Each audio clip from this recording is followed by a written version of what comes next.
So what's up wrestle fans, welcome to WrestleX bulletin. तो guys welcome है आपका wrestling updates के एक और नए वीडियो में। और रोज की तरह बिना टाइम वेस्ट किए बढ़ते हैं अपनी पहली अपडेट की तरफ।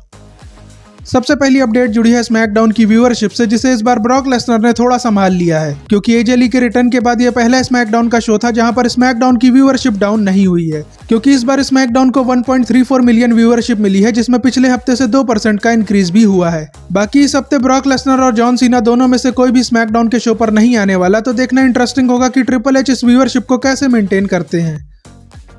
अगली अपडेट जुड़ी है रॉ की एक न्यू फैक्शन से, जिसे WWE ने कल रॉ के शो पर ऑफिशियल कर दिया, जिसका नाम होने वाला है लॉस अमेरिकानोस, जो एल ग्रांडे अमेरिकानो की फैक्शन है, जिसमें Ludwig Kaizer main L Grande americano है और रिपोर्ट्स के अकॉर्डिंग टाइलर बेट और पीट डन बाकी दो एल ग्रांडे बने हुए हैं, जिनको रॉ पर देखना काफी ज्यादा एंटरटेनिंग होगा। बट इस फैक्शन का आना चैड गेबल के लिए एक बैड न्यूज है, क्योंकि रिपोर्ट्स ऐसी आ रही हैं कि चैड गेबल की इंजरी की वजह से WWE ने चैड गेबल के एल ग्रांडे वाले गिमिक को लुडविग काइजर के साथ ही कंटिन्यू करने का प्लान कर लिया है। इसी वजह से चैड गेबल अब इस स्टोरी लाइन में कहीं भी दिखाई नहीं दे रहे हैं, जो चैड गेबल के फ्यूचर के लिए भी काफी ज्यादा बुरा है, क्योंकि एल ग्रांडे जैसा पॉपुलर गिमिक इंजरी की वजह से उनके हाथ से निकल गया।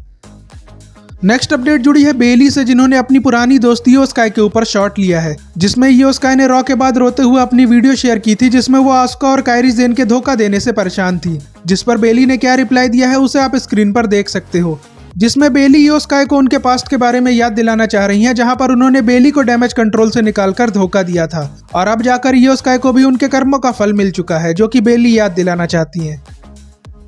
नेक्स्ट अपडेट रिलेटेड है पाइपर निवन से, जिनके बारे में ये अपडेट सामने आई है कि उन्हें करियर एंडिंग इंजरी हो गई है, जिसके बारे में WWE ने तो अभी तक कुछ भी नहीं बताया है। But wrestling reporter Bryan Alvarez को WWE के बैक स्टेज काम करने वाले लोगों से ये बात पता लगी है कि पाइपर निवंस को सीरियस इंजरी हो गई है, जिससे उनके करियर का दी एंड भी हो सकता है। और इसी वजह से कुछ दिन पहले ऐसी न्यूज भी आई थी कि चेल्सी ग्रीन की फैक्शन में न्यू मेंबर को ऐड करने का प्लान किया जा रहा है, जिसकी वजह से पाइपर निवन की इंजरी सीरियस होने की पॉसिबिलिटी और भी ज्यादा बढ़ जाती है।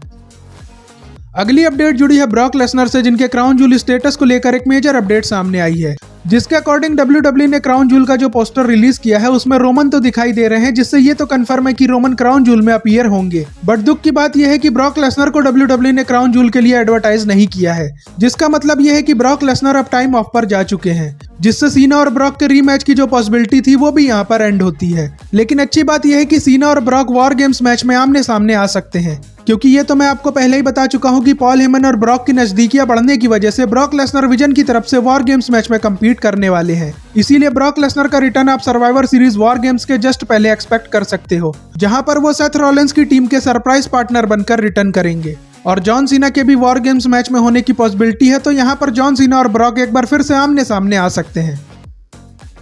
नेक्स्ट अपडेट जुड़ी है अगले हफ्ते होने वाले रॉ के शो से, जिसके मैच कार्ड के लिए कई मैचेस को WWE ने ऑफिशियल कर दिया है, जिसमें डोमिनिक मिस्टीरियो और रूसेव का मैच होने वाला है इंटरकॉन्टिनेंटल चैंपियनशिप के लिए। इसके अलावा ड्रैगन ली और AJ Styles L Grande americano की फैक्शन के साथ टैग टीम मैच करने वाले हैं। राकेल और बेली का भी मैच होगा, और उसोस और विजन का टोर्नेडो टैग टीम मैच भी होने वाला है, जहां पर सेथ रॉलिंस और कोडी रोड्स की इंटरफेरेंस हम लोगों को देखने के लिए मिल सकती है।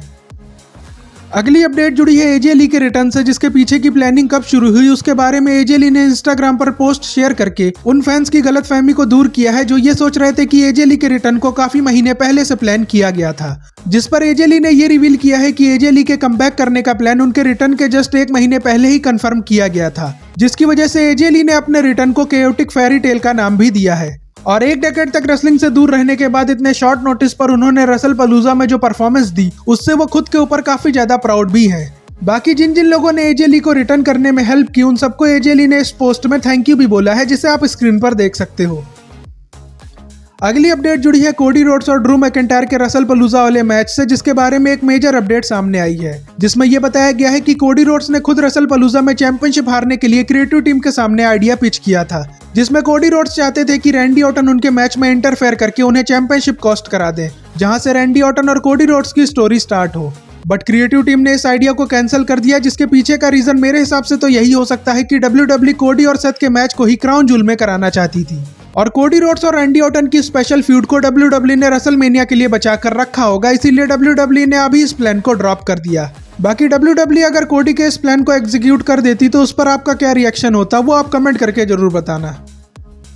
अगली अपडेट जुड़ी है जे उसो से, जिनका character show by show serious होता जा रहा है और ये सीरियस कैरेक्टर कब जाकर पूरी तरह से हील बनेगा उससे रिलेटेड एक मेजर अपडेट सामने आई है, जिसके अकॉर्डिंग कल रॉ पर जे और कोडी का जो बैक स्टेज सेगमेंट देखा था उसमें कोडी जब अपनी बात खत्म करके जाते हैं तो जे के फेस पर फ्रस्ट्रेशन साफ नजर आ रही थी, जिससे रिलेटेड ये अपडेट सामने आ रही है कि ये फ्रस्ट्रेशन आगे चलकर कोडी और जे उसो के मैच की तरफ भी लीड कर सकती है। और इस मैच में हम लोगों को ये तो पता ही है कि कोडी रोड्स अपने दोस्त जे उसो को हरा देंगे और जे उसो का ये सीरियस कैरेक्टर उस हार को बर्दाश्त नहीं कर पाएगा, जिसकी वजह से जे उसो कोडी के ऊपर अटैक करके हील बन जाएंगे, जो एक परफेक्ट आइडिया होगा जे उसो जैसे बड़े बेबी फेस को हील बनाने का। इसी वजह से रिपोर्ट्स ऐसी आ रही हैं कि क्राउन जूल के बाद जे उसो ही कोडी रोड्स के नए चैलेंजर हो सकते हैं।